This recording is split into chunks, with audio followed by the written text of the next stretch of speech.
bodies, including the Airport Land Use Commission, because we do have an item for the Airport Land Use Commission today. So welcome to our regular meeting of Friday, December 2, 2022. Commissioner Sobel, would you mind leading us in the Pledge of Allegiance? I'd be happy to. Please stand. Hands over your hearts. Ready, begin. I pledge allegiance to the flag of the United States of America and to the republic for which it stands, one nation, under God, indivisible, with liberty and justice for all.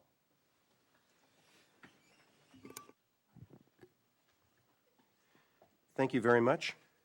Madam Clerk, can we have a roll call?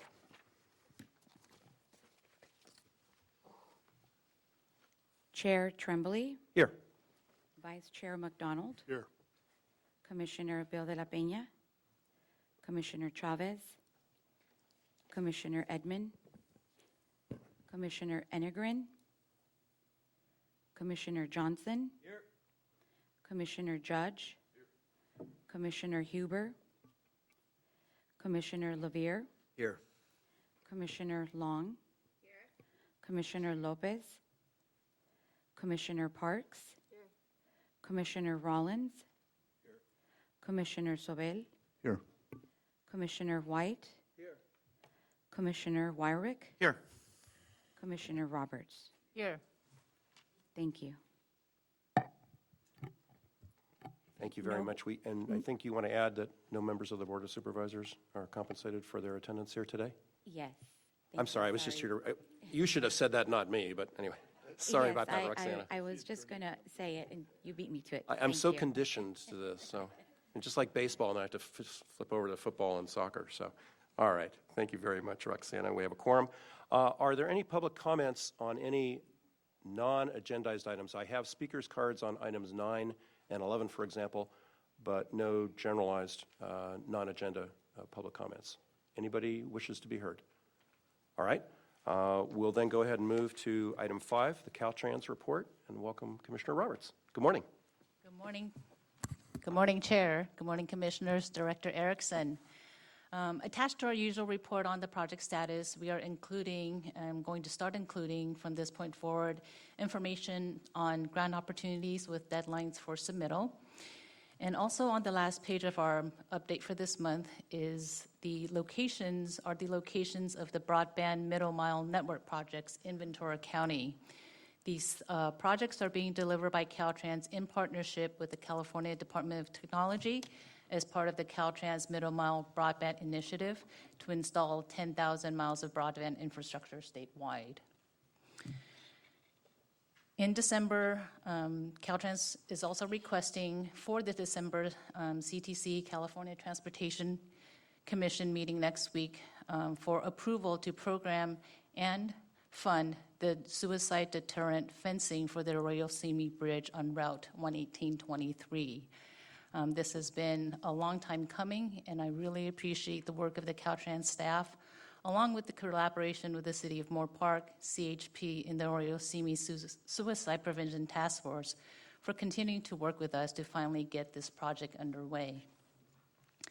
In addition, we have a Clean California beautification project that just finished design, and this beautification project will be in Simi Valley on Route 118 that will enhance landscape at 6 interchanges, with the majority of the work at First and Yosemite Avenue, with those particular locations represented as gateways to the city.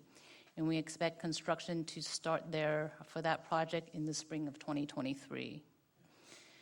The Clean California program also provides funding for local cities to host dump days for households to be able to drop off bulky items.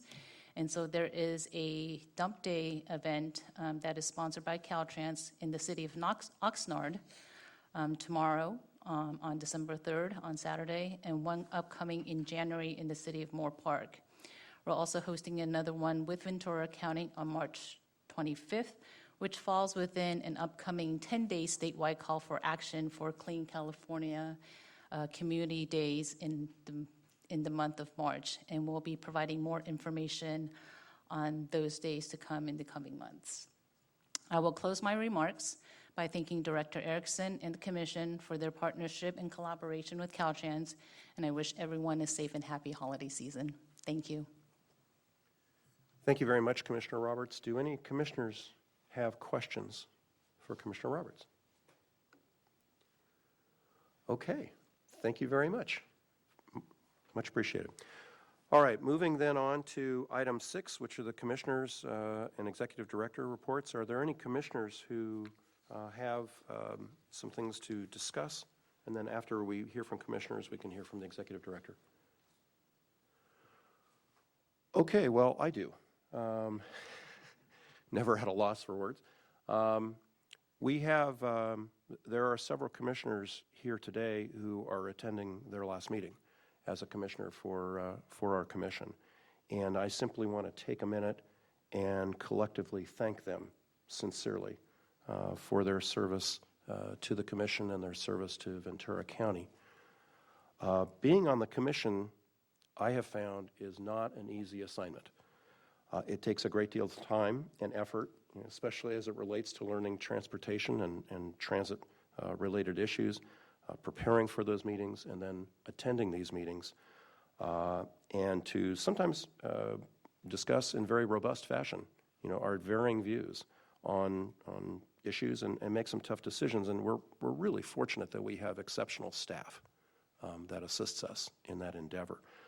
And if anybody thinks that public transportation out there is an easy field, public policy field to master, just take a look at VCTC's annual budget and how complicated that is. I mean, when you look at its size, about $103 million plus a balanced budget for this fiscal year, and its breadth in terms of transit and transportation and highway and rail, et cetera, you quickly get an idea of its importance. And so what we do here is important.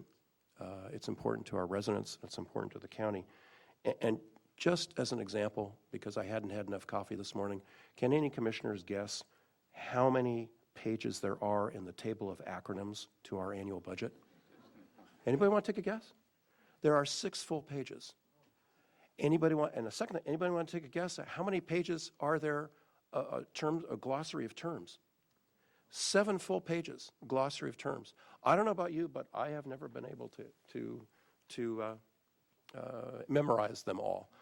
But in all seriousness, we have many commissioners who have been with us, I think, for many years. I think Commissioner Parks, for example, given how many years that she's been on the commission, could probably teach the class in acronyms and glossary. But if you'll also think about what we've been through the last couple of years, we've been through a pandemic. And if you'll forgive the expression, it's been very rough sledding. I don't know if that's a transportation term, but we'll use it today. We have the pandemic, we have ridership recovery, we have financial challenges, we have the hiring of a new executive director and ensuring future sustainability and the tragic and untimely death of a colleague. And so we've endured more than our share of Zoom meetings.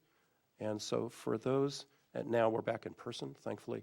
So I'm sorry for the length of this, but I truly wanted to thank those commissioners who have been part of this commission for the last couple of years. I will miss serving with you. So thank you very, very much. I know that Commissioner Chavez, who could not be here today, also echoed the same sentiments and indicated that to the commissioners who are leaving that your knowledge and your passion will be missed, and the new members will have big shoes to fill. So in any event, thank you for that.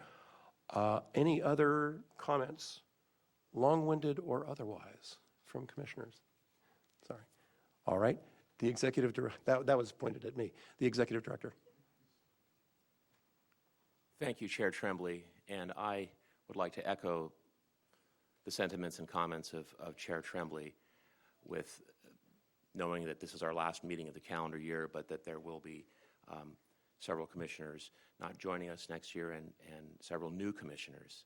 But I also want to thank all those commissioners who have been part of this, my first year as executive director, almost first full year.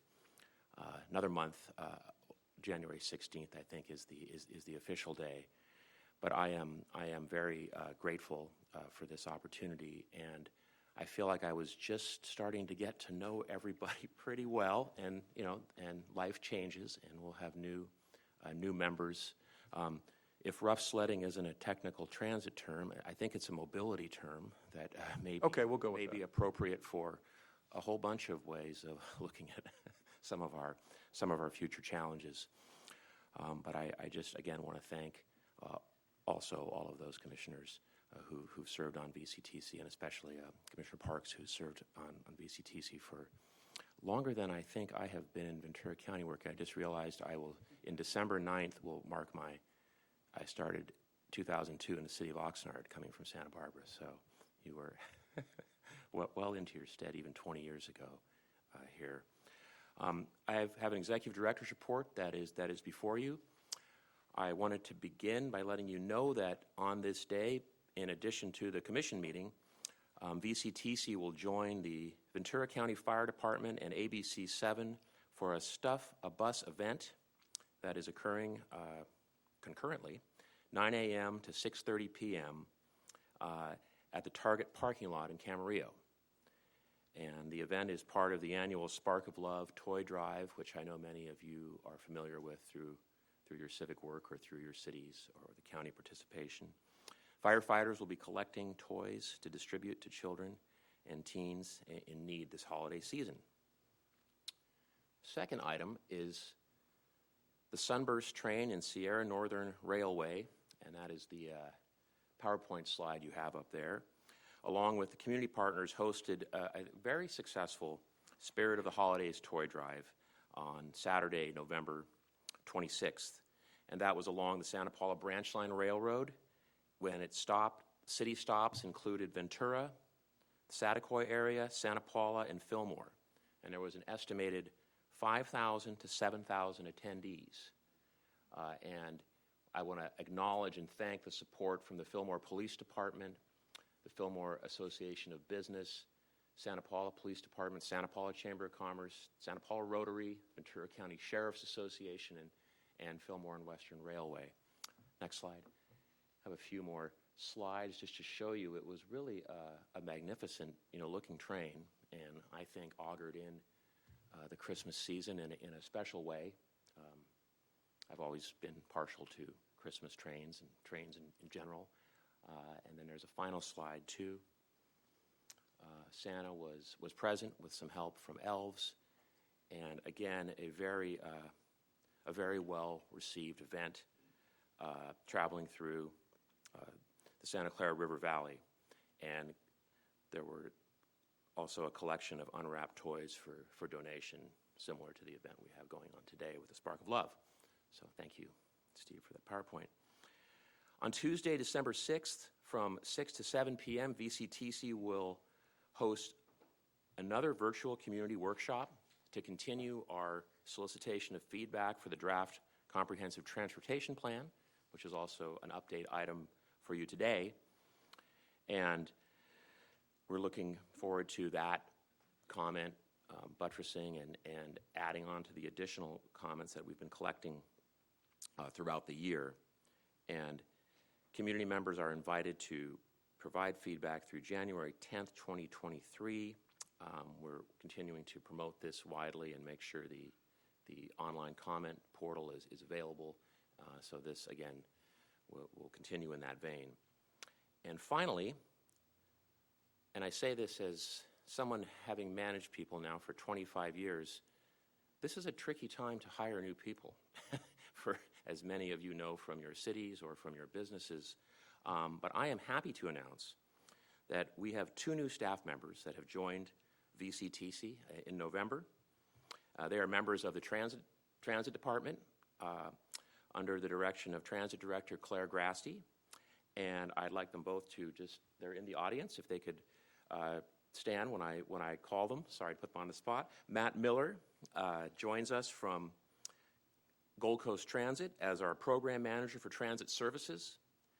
Matt has 9 years of experience in the transit industry. He has been at Gold Coast for over 7 years, and prior to that, he worked for the City of Thousand Oaks Transit Department, the City of Burbank, and Moore & Associates, a consulting firm. Welcome, Matt, to the VCTC team.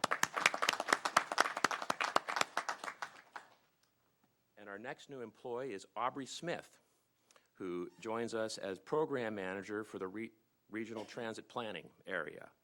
Aubrey has 9 years of experience in the transit industry also, and he joins us from Metrolink, where he worked for 3 years.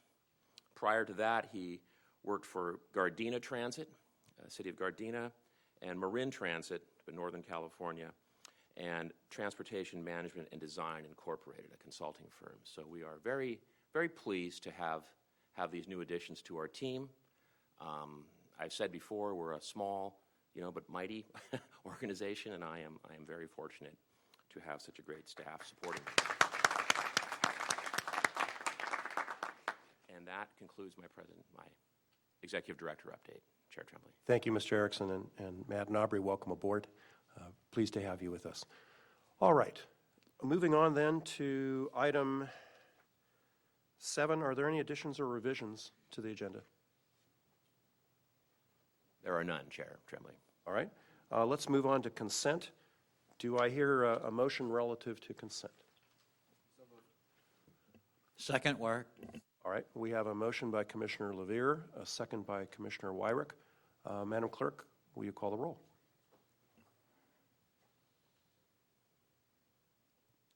Sorry. Commissioner Johnson, Yes. Commissioner Judge, Commissioner Huber,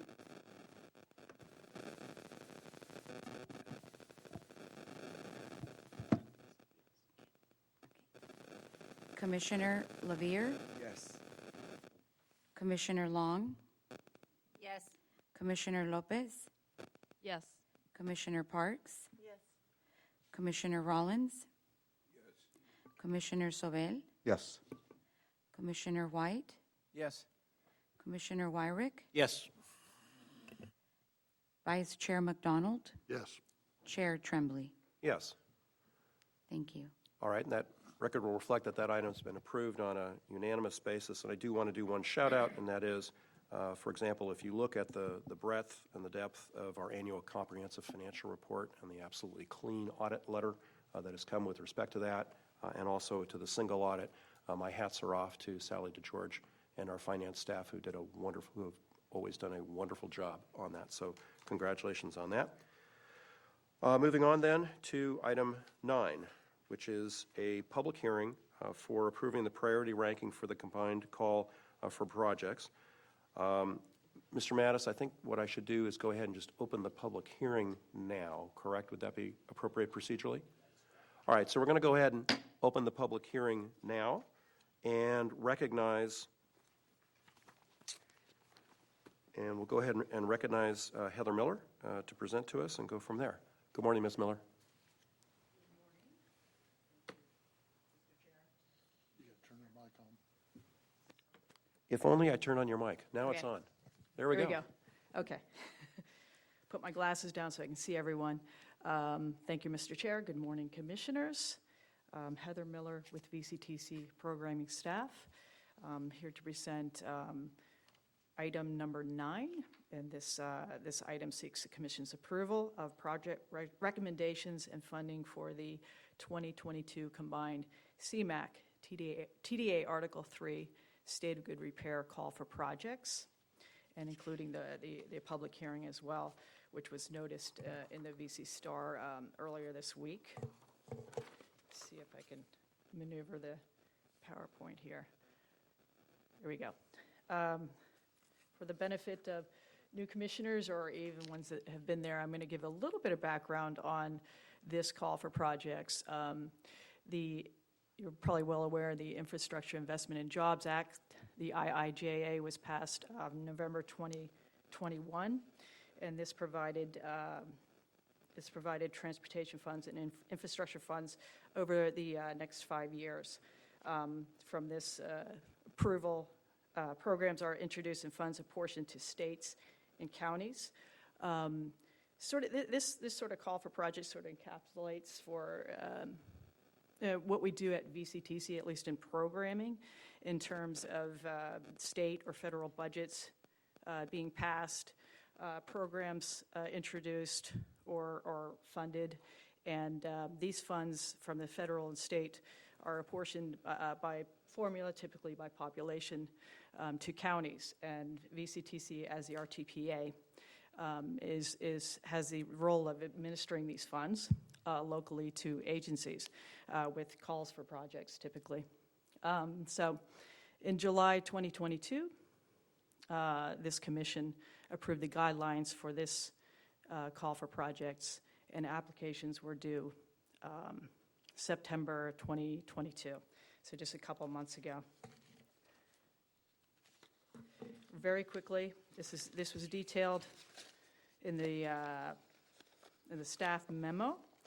We had a lot of funds for this call, not the least of which was the CMAQ, which is Congestion Mitigation and Air Quality Improvement Program. And this took up the lion's share of the funding, a significant amount of funds for this particular program. And as the name implies, it's meant for mitigating congestion and air quality improvements. Introducing, with the IIJA, introduced a new program called the Carbon Reduction Program. Again, this aligns somewhat with CMAQ in terms of air quality improvements. And this program is meant to reduce carbon dioxide emissions. So those are the two federal programs that are with this call for projects funding. On the state side, we have two programs, the TDA Article 3 for bicycle and pedestrian projects, and the SB 1 State of Good Repair. And this program funds transit capital improvement projects. This includes bus replacements and infrastructure. So these are the four programs and funding that went into this call for projects. VCTC received 18 applications by September. It's included 9 transit and 9 non-transit, primarily bike and pedestrian projects, as well as an application from the Port of Hueneme that also submitted a project requesting funds of over $57 million. VCTC staff screened the applications so that to ensure that they met with the program guidelines that were approved by this commission in July. With the help of the County Air Pollution Control District staff, we formed a committee and scored all the applications based on the guidelines. And in the staff memo, I kind of went into a little more detail, the categories for which these applications are scored. It's somewhat extensive, actually, but so in the end, the scoring resulted in a project priority list and funding recommendations. Excuse me. Excuse me. These went to two local committees, the Transit Operators Committee, that's known as TRANSCOM. It's all the operators and cities that operate transit in the county. This went November 9th, I believe, and that committee approved the transit projects. TTAC, which consists of the city, approved the non-transit projects on November 16th and approved the projects that would go to the commission today. This is a table, this is attachment A, and this includes all of the projects, the ranking, the recommended funding. And so, as you can see, and hopefully you read the staff memo, primarily the scores reflect the idea of these programs, which is to improve air quality and to reduce VMTs or car trips. And so these transit projects primarily are replacement vehicles with alternative fuel vehicles like electric vehicles. Also, some new service. And what I'm going to do is, in the interest of time, I'm going to just go over a couple of these projects, sort of highlight a couple of these projects for you. So Gold Coast Transit District submitted 2 projects for this call. The first one was a booster service, a peak hour booster service on the Gold Coast routes. And this was in response to You're probably familiar with the Youth Ride Free program, and this was a program we just launched this past summer for the region, and all the transit operators are participating in this program with some LC Top funds a grant that we had for this. So this is a youth ride-free program that Gold Coast found that it really increased significantly the ridership on the buses during the peak hours of school. And as you can see there, it's 20% of their system ridership at present. So this booster service is meant to supplement some of the buses in service to accommodate the increase in ridership. And the second project there is a replacement of 21 buses, not quite half their fleet, but a large chunk of their fleet that are nearing their end of the useful life. These are CNG over-the-road coach buses. These are the large ones. And this CMAQ funds would be able to replace these buses. In addition, Gold Coast Transit applied for a NOLO grant. It's either NOLO or LONO. Some people call it LONO. This is a grant that was awarded to Gold Coast, and the CMAQ funds from this call are matching, I think it's $12 million that was awarded from this other grant to purchase hydrogen fuel cell electric buses and to construct a hydrogen fueling station for these buses. So very happy to see that we leverage some of these funds in this call to secure other grants, and that was a big part of the purpose of this call. So I just wanted to go over just another couple projects here. VCTC submitted 2 projects on behalf of the Valley Express service. This first project is establishing a new 3-year demo route. This is a route that provides a 1-seat ride from Fillmore to Moore Park. And over the years in our unmet needs process, this route was highly requested. And so we finally got some funds that could possibly fund this route. And essentially it takes a shortcut through the Highway 23 Grimes Canyon corridor there. And they're using smaller vehicles, for one, smaller cutaway buses, as you see below. And otherwise, this trip would take an additional 2 hours using the larger buses and kind of doing a couple different routes to take it there. So it's saving 2 hours. So kind of excited to see new service, in particular this one. Secondly, with the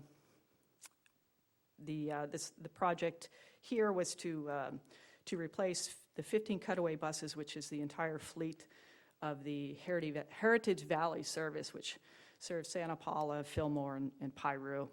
And these buses have reached or exceeded their useful life. I think in the item I went at some length, but we're using state of good repairs to secure the level of service for this service. So those are the 2. Okay. Can I ask you a question on that? Sure, absolutely. If you can go back. I read it's a 2-hour trip? It's actually, I wish Aaron would take, Claire is actually here. It's saving 2 hours. Oh, thank you. So, yeah. It's actually, if this, as it is now, you have to take the 126 and different things to come around. So this actually would save 2 hours. I mean, Thank you. yeah, so that's, When I saw the 2-hour travel, and then, yes, I had to read. yeah. Continuing that it's going to be saved, but that's a Yeah. huge marketing, and I just really want to say thank you, because our community has been asking for that for a while, and to be able to do this, I mean, everyone in the audience is shaking your heads. Thank you, thank you, thank you. All I'd like to ask is how you're going to advertise and publicize this, because I'd love to help out with that. Okay, very good, yeah. We're excited to be able to provide this, actually. It's been, oh, here's Claire. I'll say, we'll bring this item to HV PAC as well, and we can kind of discuss some of the logistics. And we have a little bit of a hurdle to get there, but we'll definitely, I think it'll be a great route. Thank you. Ms. Miller, before you go on, I think Commissioner Sabel has a question for you. Yeah, since it's on this item here, so there's a line in there that the replacement vehicles were not identified as alternative fuel vehicles pending the outcome of a zero-emission bus rollout ZEB plan. So that means they could end up being, better environmental vehicles. Correct, and the zero-emission rollout plan is currently under development, so they haven't finished it yet, they haven't completed it. And the application requested 3 phases. First phase was 5 replacement vehicles, second was another 5, and then another 5. And so the first 5 would be regular gas-powered, what we have right now. So, and that's why we use the state of good repair funds, because that basically you're securing your level of service, but you're not providing an air quality benefit because you're not buying the alternative fuel vehicles. And so Claire could probably speak to this, but the infrastructure in that area, in the Heritage Valley, Santa Clara Valley, is such that they couldn't see these need to be replaced fairly quickly, and they don't have the infrastructure for the electric vehicles quite yet. So they're sort of pondering that, but so we have the funds to kind of get us closer there.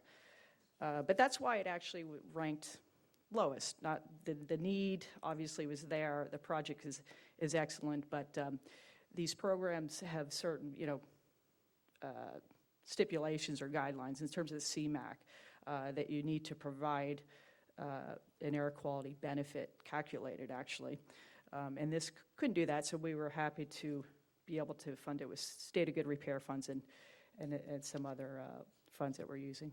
And then are they gas or diesel? Gas. Yeah, they're gas powered. And just a reminder, the 2 major charging stations right now that I know of is at the Todd Road Jail, and then going in where the Fillmore, where the Superfund site was. We really need to push hard on the charging units so that we can get that used throughout Santa Clara Valley. It's really hard to get the cars there without the charging. At least that's from my understanding. Thank you. Yes, that's exactly right. And we'll bring this to the HV PAC as well. All right, thank you. Keep on going. Okay, great. Okay, so we're moving along pretty good, I think.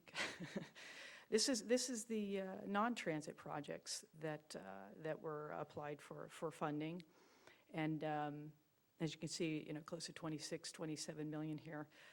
A very good group of projects. And I just want to note, and this is also in the staff memo, but I just want to note that the Thousand Oaks, Hillcrest Drive, and the Lynn Road bike pedestrian improvements, these are two projects that were also submitted to the Cycle 6 Active Transportation Program. And recently, the CTC announced statewide selections for that program. These 2 projects were not selected for the statewide. It's very competitive, but they scored very, very well. And so we anticipate, once a statewide selection is announced, that we have funds that come to us locally, regionally, sort of the MPO component funds.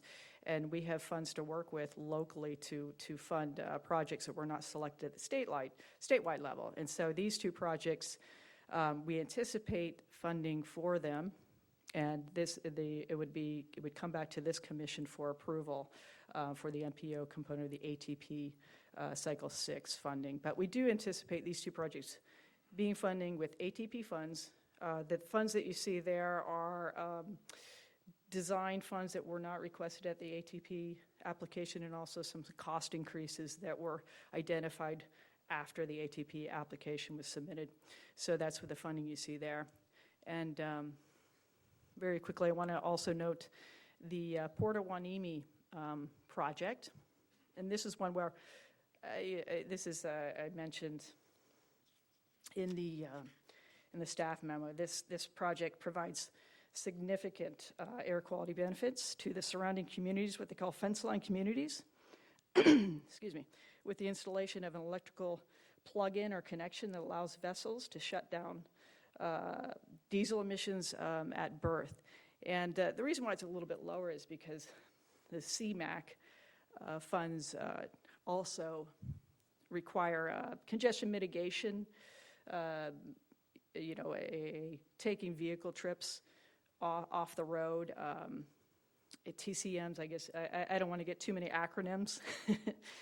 Mr. Chair, I don't want to add any acronyms for you, but essentially this is a great project providing emissions benefits, and staff recommends the funding that you see there, $10.5 million.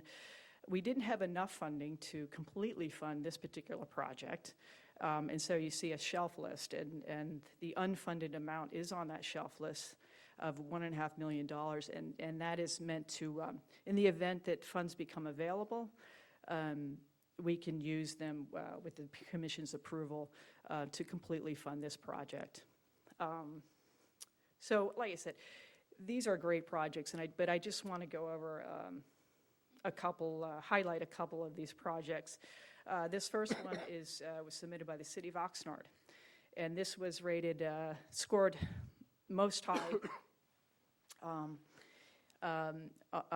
during the scoring process, and this is the accessible pedestrian enhancements improvement through 17 intersections throughout the City of Oxnard.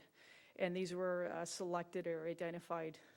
On the left, there's what they call a heat map, and this identifies collisions with cars, bicycle and pedestrian collisions with cars, and so they use this as some of the data input to identify the intersections that would need these improvements. And so this was a very important project for the safety, and scored high because high density in the area would the potential for increased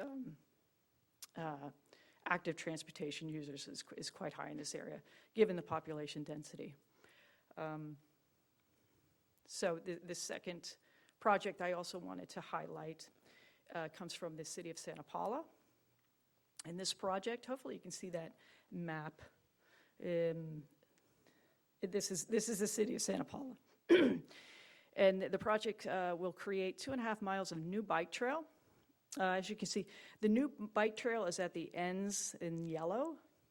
In the middle is the existing orange, is the existing bike trail through the downtown. And then on the west side, the little yellow piece on the west side, maybe approximately a mile, would connect this bike trail to the Ventura College, I guess the satellite campus for Ventura College is at the end of that piece. And so the project would connect there. And then to the east is another mile or so of bike path, and this would connect to a 37-acre sports field and a 1,500 low-income housing development that's currently under construction, and intends to build a bridge.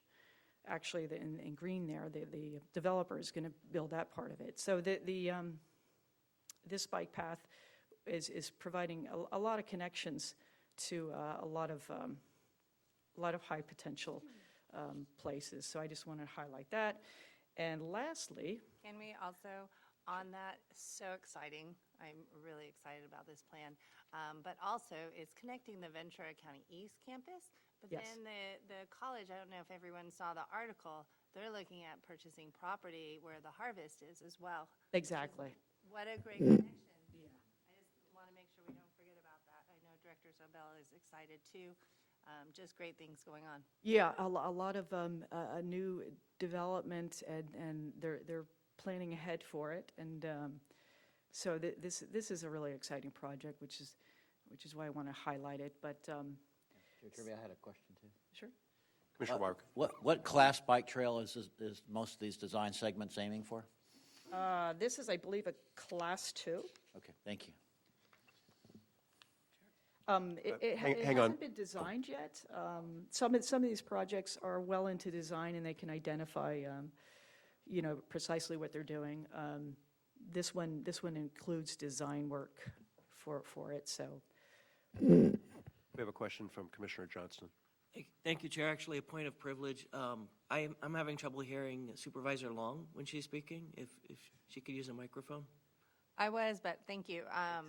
What I'm really excited about, just to repeat, is the fact that the Ventura College, or the Ventura County College District, is looking at purchasing property at the Harvest, which is on the other end. So what you're doing is connecting that campus and also the Ventura College East Campus, which is really exciting for that community.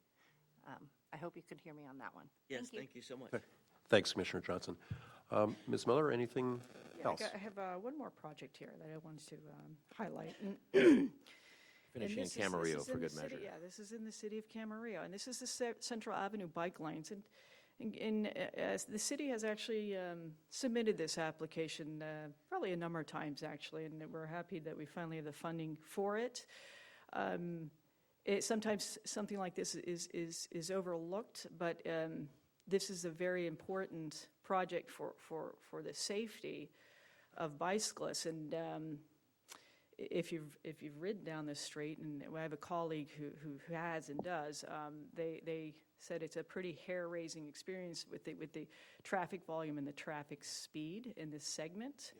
Yes. This segment would connect to the US 101 that you see, the northbound off-ramp. But it's an arterial street, very, very heavy flow of traffic. And the city, I'm not sure if you can see in this particular photo, but the bike trail basically stops right there at the edge. And so this would provide a continuous bike trail, bike path to connecting, I think, to Springville bike path. And also, this is the route that a lot of students apparently use for the Riso Maya High School that's located there, and also just connecting Camarillo to Oxnard. So this is an important project, and particularly in the way of safety. So I wish I could go over all of them, but in the interest of time, Chair, if I can also, I just would like to thank the Commission and the recommendation on the bike path for Cal State University Channel Islands in Camarillo. That's something our office pushed and the Board of Supervisors supported, but also getting those students in a safer way to ride their bike is getting it off the road altogether. And it makes it kind of a difficult path because like our Public Works Agency deals with roads, and it would be a separated path, which is the safest, but also to get people off of Lewis Road, which again is a high-speed, well-used road. So looking forward to seeing that move forward, and I wish you all the best on that one. So thanks for the recommendation. Thank you. Yeah, and those funds are for the design work on that. And Mr. Chair, if I could just close, thank you, Heather, for that report. There were it was a lot of projects, and as Heather noted, we would love to take the time to go over each one because they're all important, but this is a significant, over $50 million worth of funding. And I would be remiss if I just didn't point out that when we talk about what it is that VCTC does, as part of its function of an agency, it's really working to have these processes so that we can get consensus on great projects with this money. And I also just want to acknowledge all the partners that are part of that, the county, the city staff, and particularly Air Pollution Control District staff, Ben Cassation, who I've worked with for many years, was part of that. And the air quality component of these projects is significant, and I just wanted to make that note. Thanks, Mr. Erickson, and thanks, Ms. Miller, for your presentation. I want to take a couple of questions from commissioners, though, before we let you go and before I open it to public comment. I think Commissioner White's got a question. Thank you very much. I don't really have any questions. I just want to thank you again for the connectivity that you're bringing, especially the Santa Paula and going into Camarillo. As someone who rides those routes quite often, for me it's not hair-raising, but for a lot of people it's... That's because Commissioner White is fearless. However, to me it's very important the safety of other bicyclists. And as you noted on that last picture, you're going along fine down Central Avenue, and all of a sudden, you don't have a bike path. And these cars go by faster than 25 miles an hour. And so it's very important that we finish these things. And I apologize for saying finally earlier, but finally this is happening because for a long time it's been on the minds of a lot of bicyclists. So thank you again very much. All right, I know we have at least one public comment on this item. Commissioner Sabel? Johnson. Oh, Commissioner Johnson. Sorry. Thank you. There we go. Hello? There should be a switch Thank on you it so to turn much. it on. I do have a question. So as some of you may know, I'm a member of the Champions Institute through Smart Growth America, and we're focusing on. Is that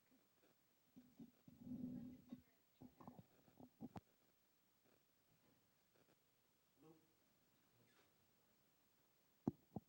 Maybe that's working. That's working. All right. Thank you. That's better. As some of you may know, I'm a member of the Champions Institute through Smart Growth America, and our focus is on complete streets. I know that the county's general plan says that we have a complete streets policy. I'm curious about, did we use any sort of complete streets framework in looking at these proposals and deciding which projects would be funded? Yeah, part of the scoring of the projects included the complete streets aspect to it. I believe it was like 5 points for the total 100 points that were awarded. So that was part of the scoring of the projects. Thank you. I just I was asking in part because what I really appreciated was with the project in Oxnard with the safety improvements for vulnerable users, because one of the changes that has been suggested through Smart Growth America is making sure that you prioritize improvements for vulnerable users, and was that perhaps why it scored as high as it did? Exactly. I think there's also a safety category that went into the scoring.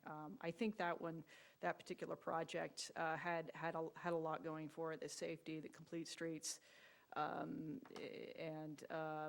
the population, where it was, what it was connecting to, and then the potential for increasing pedestrians and bicyclists in the area. When you increase safety, obviously more people are likely to get out and walk and bike. And so that particular project, pretty much based on our scoring matrix, was very strong in terms of all that. Thank you so much. All right, any other questions before I open it up to the public? All right. Oh, Commissioner Rollins. Yeah, I just want to say that I'm very happy that the electrical plug-in program at the port has been approved with the increased activity at the port, which is very good. It'll also make cleaner air for the local citizens. Thank you, Commissioner. All right, at this point, I want to go ahead and I know I have at least one speaker card, and it is for Director Mary Ann Rooney from the Port of Hueneme. Ms. Rooney, welcome aboard.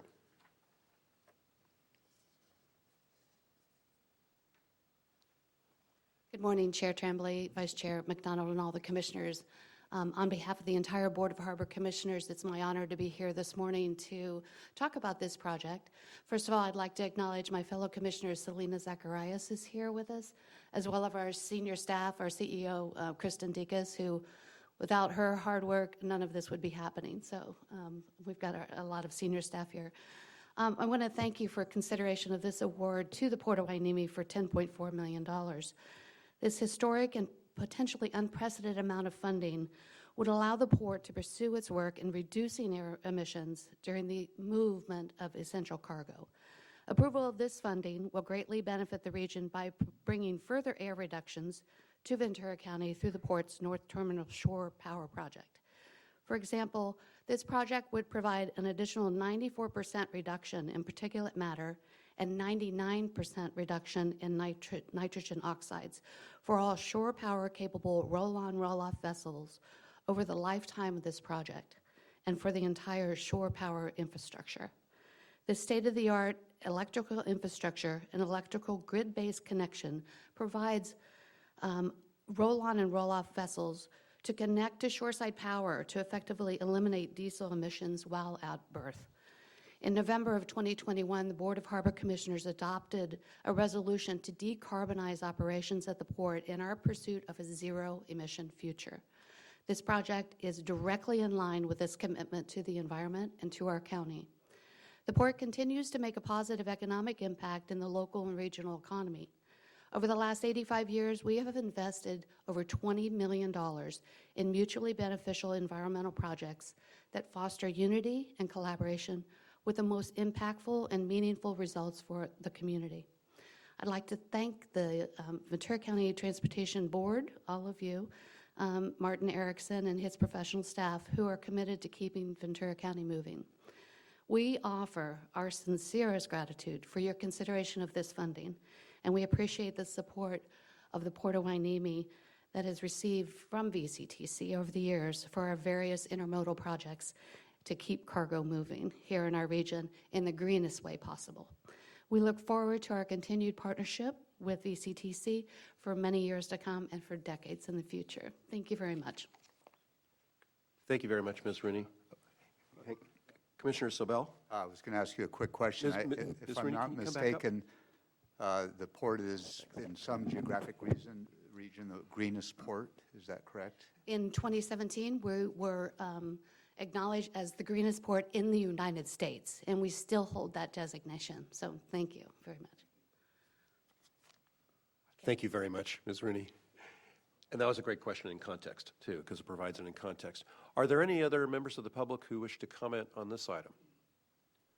All right, with that, I'm going to close the public hearing. I do want to make a note. First of all, I want to say thank you to Ms. Miller, and thank you to staff. Thank you to TTAC and Transcom and everyone else who participated in developing this set of recommendations. And with that, are there any additional questions at all for Ms. Miller? And if not, perhaps we could hear a motion. Mr. Chair, I would move staff recommendations. Second. All right, we have a motion from Vice Chair McDonald and a second from Commissioner Parks. Madam Clerk, will you please call the roll? Commissioner Johnson? Yes. Commissioner Judge? Yes. Commissioner Huber? Yes. Commissioner Levere? Yes. Commissioner Long? Yes. Commissioner Lopez? Yes. Commissioner Parks? Yes. Commissioner Rollins? Yes. Commissioner Sobel? Yes. Commissioner White? Yes. Commissioner Wyrick? Yes. Yes, excuse me. Vice Chair McDonald? Yes. Chair Tremblay? Yes. Thank you. All right. Record will note that that item was approved unanimously. Thank you again. All right, moving on to item 10, which is the City of Camarillo Lighting Ordinance Consistency Review and Determination. And Ms. Fagan, welcome aboard. Good morning, Chair Tremblay and members of the Commission. For the record, my name is Amanda Fagan, and I serve as the Director of Planning and Sustainability here at VCTC. And Ms. Fagan, sorry, I just realized again, I'm going to open this up as a public hearing right now. Thank you. All right, we're open as a public hearing. Sorry to interrupt you. Off we go. Perfect, thank you. And before I begin in earnest, I hope you'll indulge me for just a quick moment that on behalf of the staff at VCTC, I'd like to wish our Executive Director, Martin Erickson, a very happy birthday.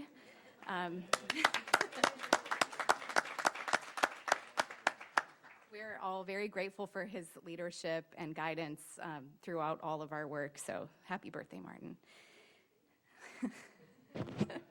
He's kind of cute when he blushes like that. So this item before you includes Airport Land Use Commission review, public hearing, and a consistency determination for the City of Camarillo Lighting Regulation Ordinance. VCTC is the designated Airport Land Use Commission for the 4 public, private, and military airports in Ventura County. 2 primary documents guide our review and determinations by the Airport Land Use Commission, including the Ventura County Airport Comprehensive Land Use Plan, or ACLUP, which serves as the Airport Land Use Compatibility Plan for Ventura County, and the Caltrans Division of Aeronautics California Airport Land Use Planning Handbook. And I should be changing slides along with this.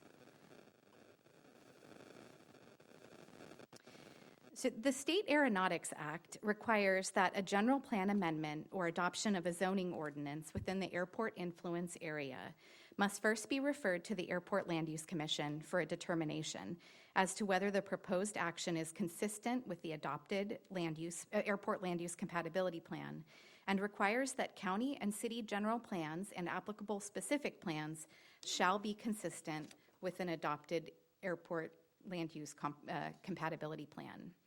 If the Airport Land Use Commission determines that a proposed action is not consistent, the local agency may overrule the decision with a 2/3 vote of its elected body. As discussed in the staff report, airports in the United States are part of a national system regulated and supported by the Federal Aviation Administration, known as the National Plan of Integrated Airport Systems. Airports within this system receive financial support from the FAA to operate and must meet grant assurances that include maintaining free and fair public access and taking reasonable action to prevent incompatible land uses surrounding the airport. Airport Land Use Commission review of proposed development is part of this process to prevent incompatible land uses. The proposed zoning ordinance amendment would update the City of Camarillo's municipal code to establish a lighting regulations ordinance to regulate lighting systems citywide. It's the citywide applicability that triggers the review by the Airport Land Use Commission. If endorsed by the City of Camarillo's Planning Commission and subsequently approved by City Council, the action would also include a lighting fixture guide, shown here on the slide. The Ventura County Airport Comprehensive Land Use Plan does not expressly address or include criteria related to lighting and glare. So staff review is based on guidance from the Caltrans Airport Land Use Planning Handbook, the Naval Base Ventura County Joint Land Use Study, and FAA guidance. In addition to this review by the Airport Land Use Commission, this regulation or this proposed zoning ordinance change will be reviewed by the Camarillo Planning Commission on December 6th, and also by the Camarillo City Council in January of 2023. Given that this proposed lighting regulation ordinance permits lighting that is consistent with the established regulations that prohibit glare and spillover, and includes an exemption for navigation beacons, obstruction marking, and lighting as needed for aviation safety, staff recommends that the Airport Land Use Commission determine that the proposed action is consistent with the Airport Comprehensive Land Use Plan. So a representative from the City of Camarillo is here to help answer any questions that you might have, and thank you for your attention. Ms. Fagan, thank you very much. Commissioner Long. Yes, thank you. Has this been talked to with Keith Freitas, our airport director, and what has been the feedback? So my understanding is that the proposed regulation has been discussed with the airport, and Mr. Freitas and Mr. Nafee were notified of today's hearing as well, and I understand in the development, and Joe can correct me if I'm wrong, but that the draft ordinance was actually updated to include the exemptions for the aviation lighting as needed for the airport. Okay, so they agree with this? I guess that's my question.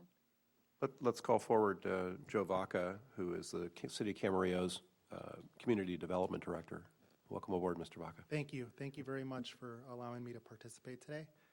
Yes, we routed the draft ordinance to the Camarillo Airport staff and received comments. One was an exemption request for the airport marking and lighting at the airport, which was consistent with what we also included for compatibility with the Airport Comprehensive Land Use Plan. So we included that in the exemption.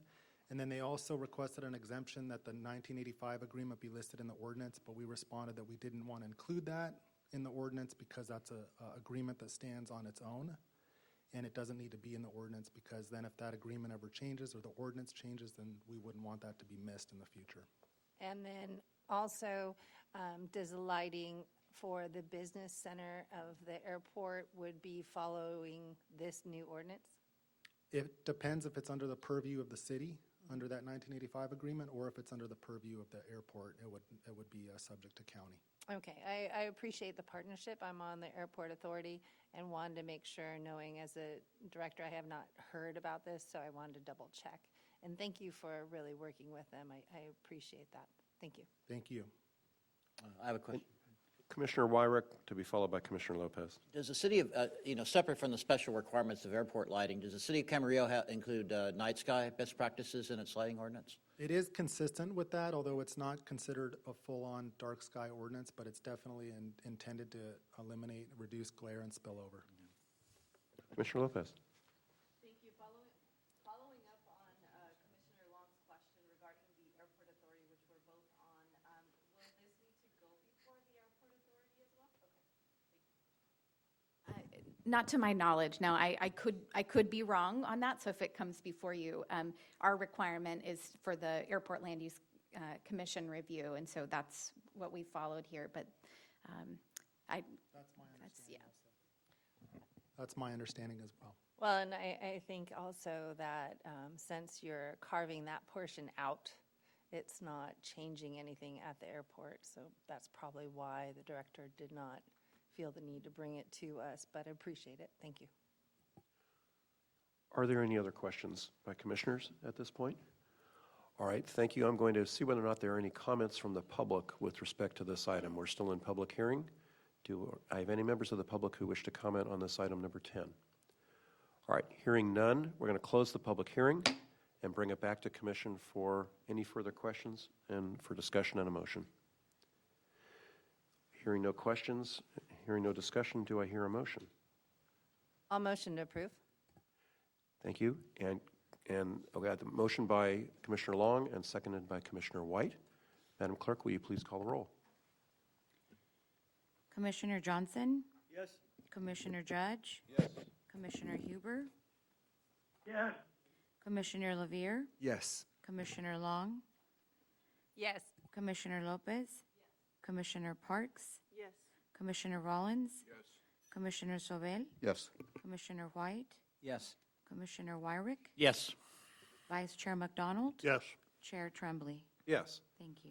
All right, the record will reflect that that item was approved unanimously. Thank you very much. We're now moved to item number 11, the Ventura County Comprehensive Transportation Plan Draft Update. And very good. And we have Ms. Brooks here. Welcome aboard. Yes, good morning. Good morning, Chair Tremblay and Commissioners. My name is Caitlin Brooks, and I'm the Program Manager for Transportation Planning for VCTC. This morning, we're here presenting an overview of the draft Ventura County Comprehensive Transportation Plan. The plan is being developed with funding from the Caltrans Sustainable Transportation Planning Grant Program. And to comply with grant requirements, we will plan to bring a final draft back to your board by the grant deadline of February 2023. Bill Delo from IBI Group, the consultant assisting VCTC with this plan preparation, is here today to present an overview of the draft. Before Bill gets started, I wanted to share a quick refresher of the last time you received a formal update from staff. In March of 2022, we provided an update on the status of the CTP to the Commission. Your comments and feedback, along with the information we received from an extensive public outreach campaign, are integrated into this draft. This draft is a work in progress, and we anticipate that additional changes will be made as we continue to review the draft internally and receive input from our technical advisory committees, partner agencies, and the public. We will be holding a virtual public workshop to gather additional feedback on the draft next Tuesday, December 6th, and we will also be making the rounds to the city councils and the Board of Supervisors over the next month to announce the release of the draft to make sure we are getting the word out to each of the cities and the unincorporated county. We're looking forward to your review, and with that, Bill from IBI, I'm lost. Bill from IBI will begin the presentation on the CTP. Thank you.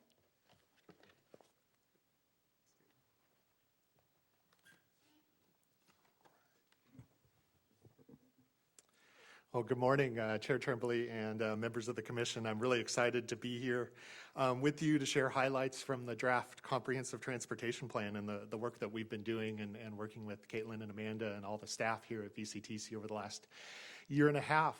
So a quick overview of our timeline and our process for the public and agency review of the draft Comprehensive Transportation Plan, which has kicked off this week.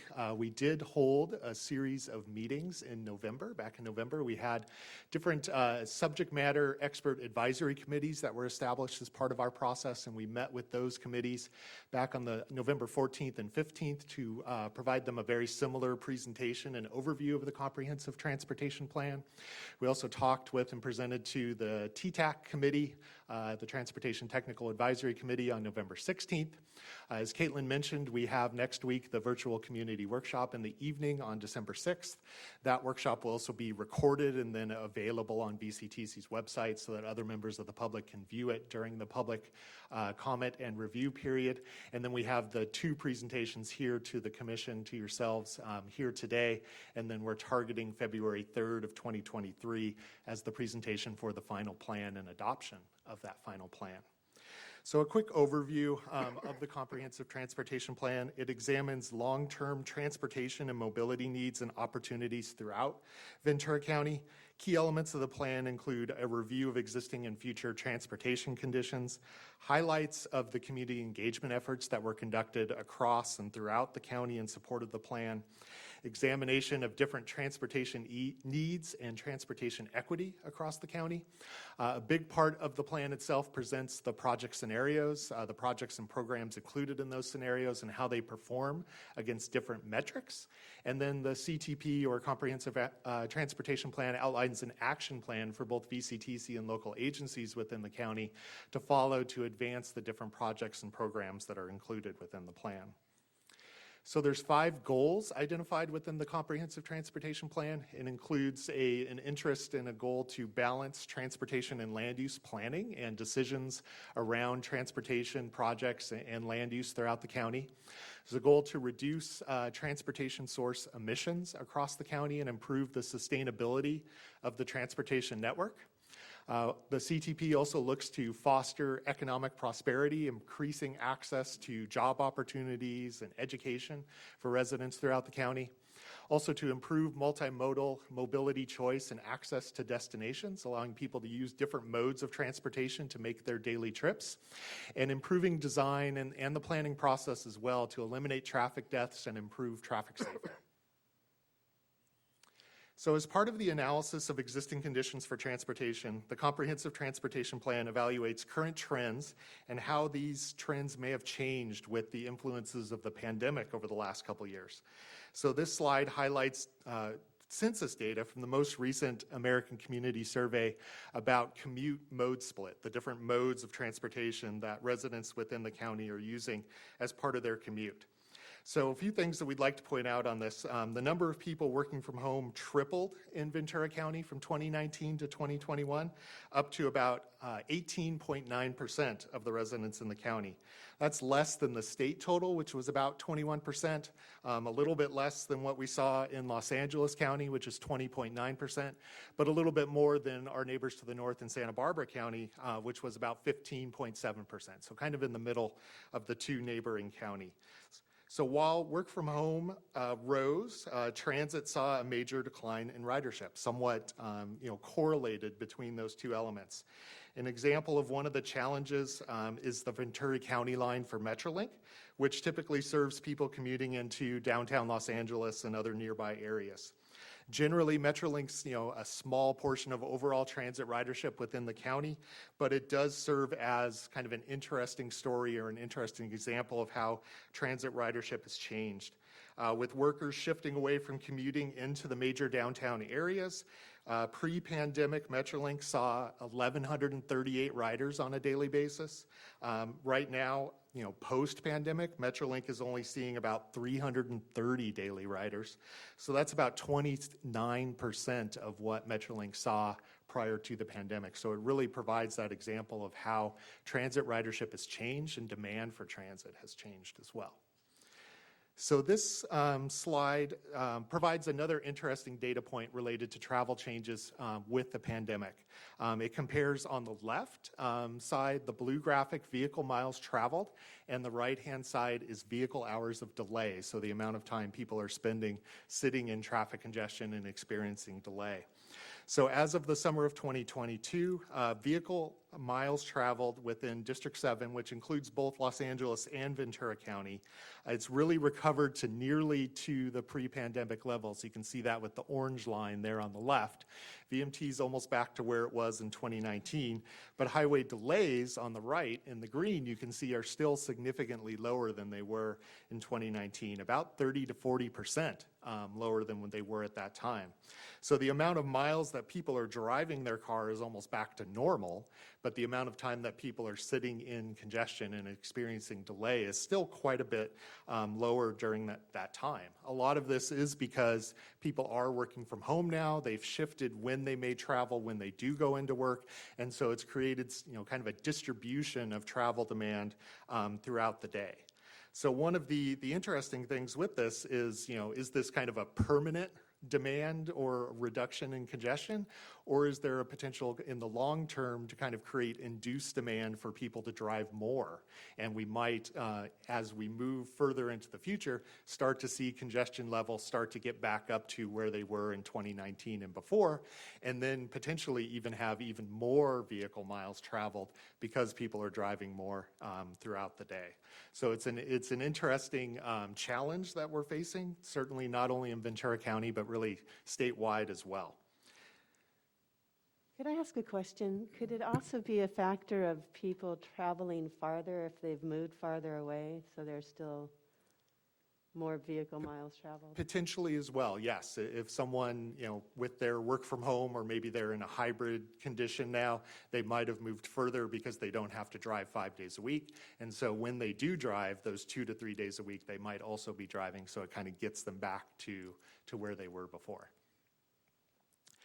So one of the key elements that we looked at in developing the comprehensive transportation plan is what are some of the key opportunities and challenges that Ventura County is facing in terms of transportation, how it'll look, how it'll operate, and what changes will happen in the future. So some of the key opportunities that we saw throughout the community engagement effort that we did, we heard a lot of increased support for multimodal transportation solutions from the community.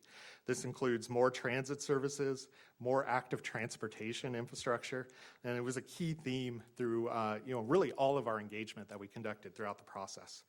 Aligning with this interest in the multimodal transportation strategies, of course, the state has created several new transportation funding programs which place an emphasis on funding multimodal transportation projects. So we see a lot of great alignment between the state funding opportunities and the interest of the community within the county for multimodal transportation improvements. Some of the other key opportunities that we see is the accelerating transition to zero-emission travel. This is a combination both of market forces, where demand for electric vehicles and plug-in hybrid vehicles is happening in the private market, and then there's also state mandates, where the state has required that public agencies, transit agencies, and now private vehicles become zero-emission vehicles as we move into the future. The county, of course, is also home to 2 key regional employers and generators of economic activity. That includes the Port of Hueneme and Naval Base Ventura County. We really acknowledge within the Comprehensive Transportation Plan the needs of those 2 unique uses from a transportation standpoint, and make sure that the projects and programs accommodate their needs moving into the future. So kind of in contrast to those opportunities, there's also several challenges that we identified as part of the development of the Comprehensive Transportation Plan that will really influence how transportation evolves within the future in the county. So this first slide highlights demographics, and the county's facing 2 strong headwinds that are forecast to place a bit of a strain on the transportation network moving into the future. Combined, the 2 demographic trends will limit how much the county grows in the future, which can impact how much local funding is available for transportation projects and improvements. And the county is also going to age quite significantly moving into the future, which is going to change the different needs of the county's residents and the types of transportation that they'll need to be able to move and get around. So the chart on the left illustrates forecast population growth in the county between 2016 and 2050 for each city, as well as the unincorporated portions of the county. Most cities and the unincorporated areas in the county are showing a decrease in population during this period, and overall the countywide population is forecast to basically stay about flat over that 34-year period. This is a real departure from previous forecasts that were released for the region and for the county, which showed quite a bit of growth moving into the future. So it really kind of changes the perspective in terms of the population and how that may change here within the county in the future. And, you would look at that, and in some cases you might think that having a stable population is really an asset for the county. But from a transportation planning perspective, it's quite a challenge. And the reason why it's quite a challenge is because a lot of funding for transportation comes from two primary sources locally. It's from fees that are imposed on new developments, and it's from, kind of the gradual increase in transportation and what that creates in terms of tax revenue and funding for transportation improvements. And if new development is limited and population growth is limited, then that funding for transportation is going to stay pretty level moving into the future, where typically, as we experience construction costs and labor costs and so forth are going to continue to rise. So you start to have a disconnect between those two as you start to move into the future. On the right, the graphic that I alluded to provides information on the age breakdown of population within the county. And you can see with the gray bars, that's the 2050 forecast. And you can see quite a bit of growth in the demographic. It's very small numbers, I apologize for that, but basically it's the demographic of 70 years and older. And basically the key takeaway from that graphic is by 2050, more than 1 in 5 residents within the county is going to be age 70 or older. And so that's quite a big change from today, whereas you look to the bottom of the graphic in the blue and yellow, you can see there's quite larger population distribution in the 30 and younger, and those groups start to shrink as we move into the future. So it really changes how the demand for transportation, especially for transit, is going to occur within the county as we move in the future. Did you say 1 in 5 by 2050? 1 in 5, yes. Two other challenges that we identified, certainly we alluded to the decline in transit ridership, which really started to decline even before the pandemic and then really accelerated with the pandemic. This is a key challenge, and one of the things that we look at with the projects and programs within the comprehensive transportation plan is ways to encourage people back to using transit. And then limitations on local transportation funding. This is somewhat, related to what we talked about with the age distribution. There's a limited amount of local transportation funds available. We don't expect them to grow much into the future, and so that does create challenges in terms of being able to implement projects, especially as construction costs rise with inflation into the future. So this slide highlights one of the other challenges that we identified. This is especially related to the transit demand and use of transit within the county. One of the key items within the existing condition, you can see at the top there, typical commute travel time using public transportation, and then below that, travel time using car, whether you're driving alone or carpooling. And the key takeaway is that currently today, transit travel time for commuters is about double what it is for automobile commuters. So one of our other key focuses was looking at ways that making transit operate more efficiently, maybe providing operate faster, and make better connections to be able to try and get those numbers to be closer and those commute times to be closer to encourage residents to use transit as part of their commute. So these next two slides provide a little overview of the community engagement effort and the different strategies and tactics and activities that we've used over the last year and a half as part of the development of the Comprehensive Transportation Plan. As I mentioned, we had different subject matter advisory committees that we met with throughout our process, and were really helpful at providing input to our process, the development of the goals and development of projects. We conducted 2 different rounds of bilingual surveys, one in the fall of 2021 and then one earlier this year in the spring. That had really great participation from residents throughout the county, providing information and their input on their transportation needs and what they felt were the key issues and priorities for transportation. We conducted 13 different pop-up events across the county, at least one in all 10 cities within the county. We conducted a community walk audit that residents throughout the county were able to participate in and provide input, specifically focused on walking and biking within their communities.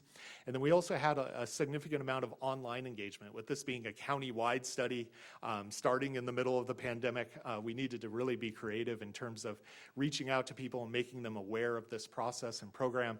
So we had a digital virtual town hall open house site, as well as VCTC's website.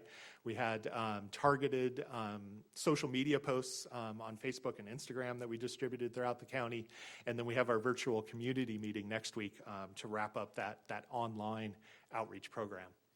Some of the key themes that we heard here through the engagement are highlighted within this slide. You'll see that they really correlate a lot with the goals that we identified within the Comprehensive Transportation Plan: improving walking and biking infrastructure, improving access to transit and different modes of transportation, reducing transportation emissions, and then coordinating the land use and transportation planning efforts, making it easier and more convenient for people to access different modes of transportation. So I'll now talk a little bit about our scenarios, the projects that are included with them, and how they perform within the future. We looked at identified three different scenarios within the Comprehensive Transportation Plan, and each scenario contains a package of improvements that include highway projects, roadway projects, transit, and active transportation. The three scenarios that you see on the slide, they really build upon each other, so they're not compared against each other. They really complement each other. So it's kind of like layers on a layered cake, where you build up with different projects and programs as you move through the three different scenarios. Scenario A is the first scenario. It includes projects that currently have an identified source of funding. So these are projects that are in the Federal Transportation Improvement Program. They might be in the Regional Transportation Plan that the Southern California Association of Governments prepares, but they have an adopted source of funding, and so we know that they're going to be implemented within the time horizon of the plan. Scenario B really builds upon Scenario A, and it proposes a multimodal package of projects and improvements. This is really where we focused in our efforts, where we took the input that we got from the community engagement process and from residents within the county, and input from our technical analysis to identify a range of different projects and programs to add to the projects that are identified within Scenario A. Some of the projects within Scenario B do have identified sources of funding or maybe are partially funded, but the majority of projects within Scenario B would need to seek out and find new funding. They're unfunded projects today. Scenario C is what we term the unconstrained project list. It includes projects that don't have an identified pathway to funding right now. It's projects that maybe are not well defined or maybe have a long-term development process that might go beyond the CTP, but we do want to include them to identify that they are relevant for future planning efforts. So I'll now walk a little bit through the different performance metrics that we looked at with the different scenarios. So on this slide, we highlight on the left vehicle miles traveled and how that changes from the existing condition and our baseline condition, which was 2016, and the vehicle hours of delay, which is on the right-hand side. So this is very similar to the slide that we showed earlier for existing conditions. So the key item on the left for vehicle miles traveled, you can see that all three of the future scenarios, scenario A, B, and C, shown in blue, yellow, and orange, result in a reduction in vehicle miles traveled from the 2016 condition. But scenario B is forecast to perform the best in terms of that condition, basically reducing VMT by about 5.8% compared to 2016. On the right-hand side, again, a somewhat similar story. All three scenarios result in a reduction in delay from 2016, but in this case, scenario C performs the best. This is because that scenario C, which is that unconstrained project list, has the most number of capacity increasing improvements and traffic operations improvements for the freeways and roadways throughout the county. So it provides a greater level of benefit compared to scenario A and scenario B in terms of reducing delay. This slide highlights change in mode split. The key takeaway that you can see within here is even with a significant amount of investment in new projects and new programs and improvements, there's not much change in terms of the mode split and the different modes that people are utilizing as part of their daily travel. And this is really because mode split is, there's really two pieces to the puzzle for mode split. One is transportation improvement, and providing multimodal transportation options. And the other component is land use and making sure that there's connectivity to different land uses and for those different modes that encourages people to be able to use different modes of transportation. A few other items to highlight. This map highlights different transit improvements that are proposed as part of Scenario B. There were 3 key regional transit routes that were proposed and included within Scenario B. We've highlighted 2 of these on this slide and really highlighted how they serve populations within the county that are located within environmental justice areas, so areas that are impacted by transportation, typically lower income, typically more likely to use transit. The first is a limited stop transit service that would operate along the 126 corridor and connect Fillmore and Santa Paula into the city of Ventura. And then on the lower left, we've highlighted a bus rapid transit route that's proposed that would connect Oxnard and Ventura and really enhance and provide greater frequency for the Gold Coast Transit district services that are already operating within those corridors. We also identify a significant number of additional bikeways, even beyond and above and beyond what's identified within the city active transportation plans. In total, there's 115 miles of additional bikeways that are recommended in Ventura County as part of Scenario B.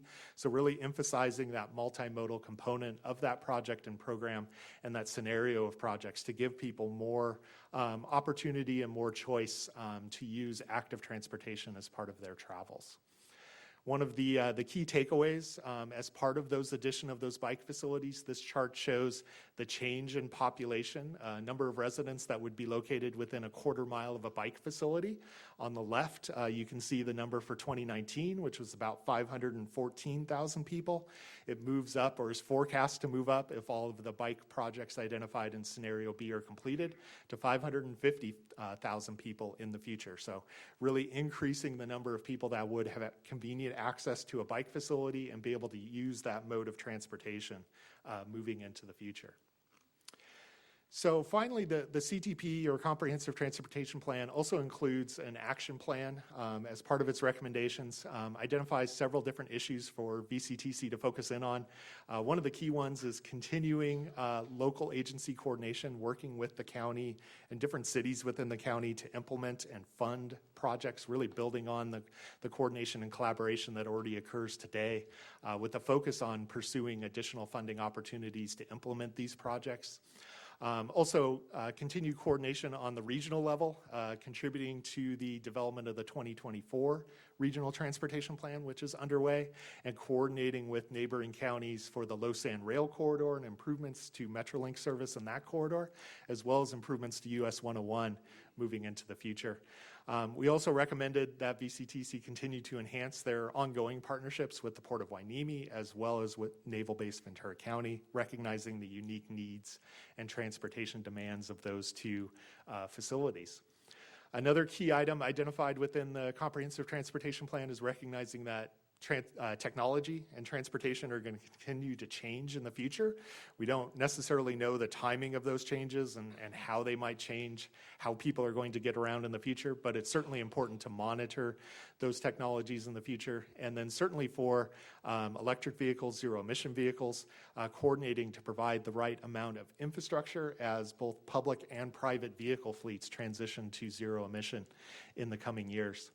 And then on the community side, really it's a focus to maintain and build on the momentum of the community engagement that was done as part of the Comprehensive Transportation Plan.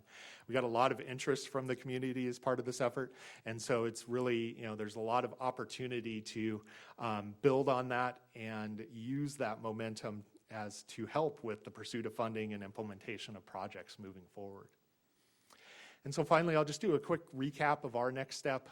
As we've mentioned, we're in the process now of receiving community and agency feedback on the draft Comprehensive Transportation Plan. The deadline for receiving input is January 10th of 2023.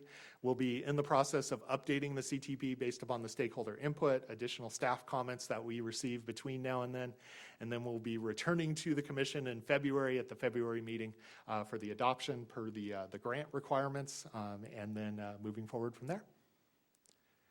And that concludes the presentation. Thank you very much. Thank you for an excellent presentation.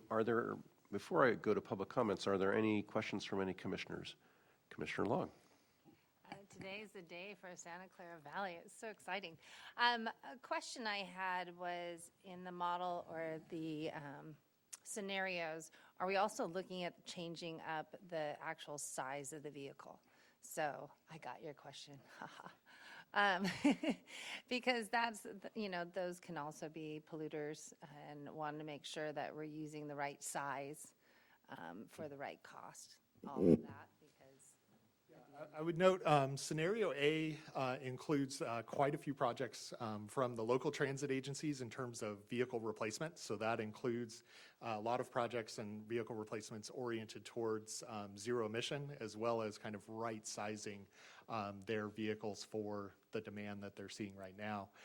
Some of the new projects that we identified and new transit services don't quite get down to that level of detail as part of this planning effort. We've identified kind of a general need for different areas, but there would need to be kind of follow-on planning to look at, what type of vehicle, what size of vehicle would be best to provide that type of service moving into the future. So it's a little bit of both. There is a certain amount in there today, and then there'll be additional planning on different projects in the future related to that. Okay, thank you. And then also, when you're saying that for 70s, you've got 1 in 5, I believe that their mode of transportation is also different, and that you have more ride share and so forth to different medical facilities and groceries, things like that. Is that being taken into consideration with the HVAC transportation? We're talking with Santa Paula and so forth. They do more dial-a-ride, and that might be more of a need. Even in Camarillo, we have our cat ride and that such. Yes, we do talk about that quite a bit, and that need to likely expand dial-a-ride services. We also talk about microtransit and other flexible transit type services like that kind of in between a full dial-a-ride service and a fixed route service that can also help to kind of serve that demand for those older adults and their different travel patterns. And then I was also talking with the company Uber on their sales guy contacted me in regards to government and how government could utilize Lyft or Uber as ride share, those type of things. So I wanted to make sure that we're looking at all types of mode of transportation. Yes, and we've included that as well, and we've seen that some other areas here in Southern California. San Clemente partnered with Lyft several years ago to provide some transit services, so we do mention that as well and identify that as a future item to expand upon as well. Thank you so much. Thank you. Thanks, Commissioner. Commissioner Wyrick. Yes, I was really glad to see the integration of land use and transportation. And just a bit of an editorial and maybe a prescriptive comment. Within the last year, there's been instances where county planning has been using stipulations of area plans with LOS criteria to inhibit projects that would have a positive VMT impact. So I think we still have a long ways to go in terms of actually making the shift in each city and in the county from LOS to VMT. And I don't know if that's called out in this plan or in terms of the active role that the VCTC should have in trying to provide guidelines or templates for that transition. I know there's been some discussion of this in past meetings, and I just would urge that to occur, because that is not, that also gets involved with discussions of zoning, where you're interspersing, residential opportunities, especially with special overlay zones in traditional commercial zoning areas that can have a significant VMT and a transit center impact. So I just thought I'd bring that up because I was really happy to see VMT being discussed, but I don't think we've really made the shift completely in this county from LOS to VMT. There's a lot of sort of LOS vestiges. And I wonder if, maybe the VCTC could consciously take an active role in helping that, providing guidelines for that transition. Thank you for your comment. And I think that highlights some of the challenges we have We do not have any regulatory land use authority as the Ventura County Transportation Commission, besides the Airport Land Use Commission. And so there are really challenges between, it's a very integrated partnership between land use and housing. And so that really, this plan points to the importance of that and us working with our cities and coordinating on the two. And if I could indulge with one more comment? That's my last meeting, so I'm going to give that. Go right ahead. When we're talking about 101, I've brought this up before, we're going to have to really think, I hope, about integrating the VMT principles and the issue of induced demand and differentials between single occupancy vehicle transit times and transit use with respect to the design of 101 improvements. And I don't think the traditional just adding a lane approach serves that end. And that's why I've, in the past, been an advocate for some form of managed lane approaches to 101 improvements, because it really, the 101 design principles need to be integrated with this plan. And the last thing you want to do, I would think, is to have induced demand and widening that gap, unless you really, think about the approaches that we're going to be using to narrow that gap and to put a full VMT focus on the 101 design ideas, and that means also in terms of the interaction with Caltrans. So I hope I made some kind of sense with that, but that's my last comment. Yeah, no, absolutely, and yeah, that's a good question, and it is very much across the three scenarios, kind of a multimodal look at the 101. So the capacity improvement that's proposed in scenario B is a carpool lane or high occupancy vehicle lane, and then it's added to that. There's a limited stop bus rapid transit that's included within scenario B that could then use that carpool lane to have a good travel time along the freeway corridor. And then scenario C, the projects within there include looking at managed lanes along the 101. Because we have a bit of a history of adding carpool lanes that just become as congested as the regular traffic lanes and don't allow the transit buses to, meet their time schedules. Yeah, be as efficient as they could be. Yes. Right. So yeah, so Okay. we've looked at that, yeah, and tried to be, look at that process and recognize that, yeah, you need to actively manage it into the future. Thank you. Commissioner Sabel. Thank you, Chair. Just in line with Commissioner Weidrich's comments, so I just wrote down a question. I've been throwing around VMT for years now, not realizing exactly what that covers. Like, are public transportation also VMT miles? So if we have no cars and 1,000 buses, is that VMT? So what is VMT? And I also have a comment after that. Yeah, that's a good question. So it's the vehicle miles traveled by all, kind of transportation sources. So you can kind of slice it and dice it in different ways, but including everything, yes, it would include, public transportation vehicles, buses, and so forth. The data that we presented here and we present within the comprehensive transportation plan is really focused on commute trips. So it tends to be more kind of focused down to automobile traffic, but it can include automobile, it can include trucks and freight traffic that moves on the freeways and roadways, as well as public transportation as well. Thank you. And then the comment kind of tying into Commissioner Long's comment, this is a 30-year plan, and I think even terms like VMT might be odd in 30 years if we're, a lot of autonomous vehicles and electrified, and we'll have flying vehicles probably more predominant. So I'm a little, if we're doing a 30-year plan, I think we need a part of the futurist part in there, to look really in the future. What does that look like? How do we measure success? What should people, what does mobility look like in 30 years from now when we have a really technologically different world? So, Commissioner Parks. Yeah, thank you. I just want to add the thought when we're talking about the difference between vehicle miles traveled and making sure that we realize with level of service, we lose that focus of intersections. And I think that's important, particularly these days when we're talking about wildfires and evacuations, that we really need to keep in mind in certain areas, particularly in high fire severity zones like the entire community of Oak Park. If you're going to drop level of service, you are losing the emphasis that you need to ensure the safety of the public. And I also know from a popular perspective, people don't like having to wait multiple, cycles of a traffic signal if we drop the priority of level of service for going instead looking at just the number of trips. Commissioner White. Thank you.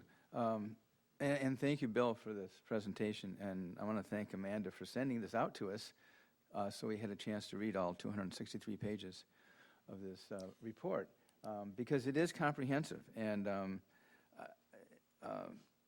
I'd like to maybe think about, in 30 years what it's going to be like, but maybe every 10 years we can really look at this hard and see where we're at every 10 years or 5 years or something, because we don't want to wait until, 30 years down the road and go, oh my gosh, this and this. So I appreciate the report, very well written, and I appreciate also that it includes the entire county, not just the different cities, because there are people living in the county that need to get to the cities. So thank you again. Thank you, sir. Thank you, Commissioner Johnson. Thank you so much. To follow up on the issue of LOS and VMT, I would just like to point out as well, as somebody who on a rainy day rode the bus here, there are a lot of people who don't like having to wait an hour to catch a bus. So we need to consider that. Speaking of transit, I wanted to point something out, which was on one of the slides that talked about, the pressures that we face because of declining ridership. But I would also like to point out that earlier we looked at funding for Gold Coast Transit for peak service because of increased ridership. And so what we see at Gold Coast, and I really thank my colleagues for approving the recommendation. When we look at September weekday boardings, before the pandemic, it was about 12,000 a day. And then it dropped down to 5,000, and then it was 7,000. And now, in part because of the Youth Ride Free, we're up to 10,000. And so we are seeing a different model, and I just want to say that I'm really proud to be one of the few transit agencies that is one of the problems we're dealing with is that increase in ridership. And I look at that as a key to, as well, providing better service for us going forward as we look at an aging population. Because while having people take the bus to school, certainly that does reduce the number of cars on the roads. They are shorter trips, but it makes it easier for households in the county to get by with fewer cars in the household. And so having programs like that, it suddenly becomes much more feasible for a family to decide that they can get by with one car or instead of two cars, or get by with two cars instead of three cars. Because I know there are a lot of people that buy their kids a car just so their kids can get to school. And so I, again, thank my colleagues on that. And I really do think that we are going to see progress. I see Ms. Rauschenberger is here. And of course, Mr. Miller. I'm glad to see him on VCTC, but I think he also deserves some credit for this. So thank you, Chair. Thank you, Commissioner. Commissioner LeVere. Thank you, Chair, and I want to commend both of you. This was, I think, a really well-done draft plan, and I'm eager to see kind of what public feedback we get. But I was really impressed with the 5 goals. I thought they were a really comprehensive set of guidelines for what we're trying to accomplish. And I think we hit all of the important priorities in those 5 goals. And the 2 that really stood out to me was, 1, the recognition that when we do transportation planning right, it really does foster economic prosperity. And we've talked about this here and at Gold Coast, how so much of public transportation is providing people access to jobs, access to opportunities. And so we got to, and I'm glad that's one of the priorities. And then also the recognition, I guess the inherent recognition that we need to build housing, and that if we do it in this kind of thoughtful, strategic way, making sure transportation is right there top of line with the building of the housing, that's how we're supposed to be doing it moving forward. And so I love that those 2 were 2 of the top priorities here. And so thank you. Thank you. I know we have at least one public comment card, so I'd like to hear from any members of the public on this item. The comment card I have is from, and I hope I am not mispronouncing your last name, Victor Camel? Victor Cami. I'm sorry, Mr. Cami. Thank you, Mr. Chairman. I hope I won't ramble on. When I try going fast, I tend to lose my train of thought a little bit. But my name is Victor Cami. I'm on the Citizens Advisory Committee from the city of Thousand Oaks, although I'm speaking for myself and not as a representative of any jurisdiction. I read the draft plan last night, and I had a couple of comments. The first one is the transit section of the plan strongly emphasizes what's called high-quality transit corridors, and it says someday we're going to have them. And I believe that we have one right now, and I think one of the flaws in the plan is it doesn't recognize any transit except what's operated by Ventura County or rail systems. In Thousand Oaks, at the Thousand Oaks Transportation Center and along Thousand Oaks Boulevard and then Westlake Boulevard, and then actually cutting across, again, Thousand Oaks Boulevard near to Oak Park and collecting a lot of riders from Oak Park are LA transit systems. LA Metro provides hourly service from the Thousand Oaks Transportation Center down to the Woodland Hills area every hour on both directions. The LA Department of Transportation, the LA DOT, provides over-the-road coaches, much like the ones VCTC operates, except theirs are hybrids, not diesels. But they operate those, and in the peak hour, they operate at about 15-minute headways in both directions, from both coming all the way from downtown Los Angeles through the San Fernando Valley and ending up in Thousand Oaks, and then leaving the Thousand Oaks Transit Center, going to the Woodland Hills, and then going on to downtown Los Angeles. And I believe the service levels are high enough so they actually are a high-quality transportation service corridor.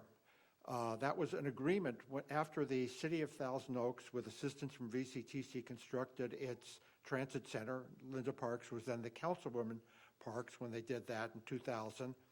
But that center was constructed, and the VCTC staff called a meeting with the city of Thousand Oaks staff and the LA DOT and LA Metro, got a handshake agreement to provide that service. It's been coming there ever since. And I think it's really important that the plan recognize that there are services like that. There was a service going to Simi Valley. It was dropped because they lost the bowling alley park and ride lot, and they couldn't park there anymore, and Simi Valley didn't have an alternative for them. But that also was a route that was serving there. And then lastly, before my time runs out, I just wanted to note that I think the highest VMTs are actually generated in the 4 East County cities and Oak Park, and yet the plan concentrates on solving VMT in the West County. Thank you. Thank you, Mr. Cami, very much. Are there any other members of the public who wish to comment on this item? All right, hearing none, we'll bring it back to the commission. I note, again, I want to thank our presenters. I note that this is a receive and file item. Absent any other comments from commissioners at this point, I'm sorry. One question. Oh, Commissioner Sabel. Just curious, for the December 6th virtual, will that have Spanish capabilities? Yes, there'll be Spanish interpretation on Zoom. Okay, great. This is a receive and file item, so without objection from members of the commission, the item is received and filed with our thanks. All right. That brings us now to item 12, VCTC General Counsel's report. Mr. Mattis, anything to report? Nothing to report today. That was very brief. All right, we're going to move. Okay, I'm sorry.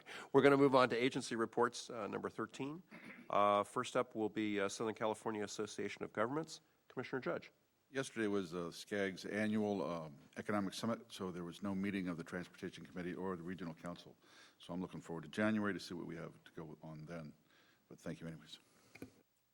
Right, the next item up is Metrolink Southern California Regional Rail Authority. I was not able to attend the November 18 board meeting in Los Angeles. Commissioner Chavez, who was not able to be with us today, did attend that meeting. I'll give him just a brief update. According to Commissioner Chavez, Metrolink is looking for options for the Olympics Games. I don't think for the Olympics themselves. I think just looking at transportation options. And it was brought up that we should only consider renting extra train cars versus purchasing, because it takes up to about 5 years in terms of purchase for RFP and manufacturing, et cetera. I know there was a robust discussion about Metrolink's budget and how Metrolink will not be able to return to pre-pandemic service levels. Remember, I made a comment at the last meeting about the burden going forward potentially on county transportation commissions in terms of funding Metrolink. So there's a lot there in terms of future discussion. The board also spoke about safety and security on trains and tracks, and staff is also looking into allowing the Metrolinks app to give people the option to report encampments at stations and tracks, and the information would then be passed on to the correct agency for support. And I don't know if there's anything else, Mr. Erickson or Ms. Grasty, that we need to add at this point. Okay, great. Thank you. Vice Chair McDonald on LoSAN. Thank you, Mr. Chair. We are still dealing, and for those of you not familiar with the LoSAN agency, we're the Pacific Surfline Amtrak service from San Luis Obispo to San Diego and back. We're still dealing with the single track closure in San Clemente, which is affecting everyone because that's the only set of tracks through that whole area. We hope to have work completed late January, early February, so we can go back to normal service. One of the big challenges with that area is the only way to get equipment in and out is on the rails. So when we move stuff in, it pretty much closes everything. So we're looking forward to getting back to normal service fairly quickly. Coastal Rail Coordinating Council, I don't have an update at this point, and just I will say on behalf of Gold Coast Transit District, the City of Oxnard, LoSAN, and the Coastal Rail Coordinating Council, we wish everyone a safe and joyous holiday, and we will see you all next year. So, thank you, Mr. Chair. Thank you, Mr. Vice Chair. California Van Pool Authority, Commissioner White. Thank you. We did not have a meeting in November. We are planning to have a meeting in December, next Thursday, and hope to talk a little bit more about the holidays and how it affects the people that we move around in the community. Thank you. Very well. All right, with that, just two closing items. First of all, happy birthday again to our executive director, who apparently has escaped without our singing happy birthday to him. Maybe that's a good thing. But finally, I'd be happy to sing. Would you be happy to sing? Sure, let's do it. Okay, go ahead, lead us. Happy birthday to you.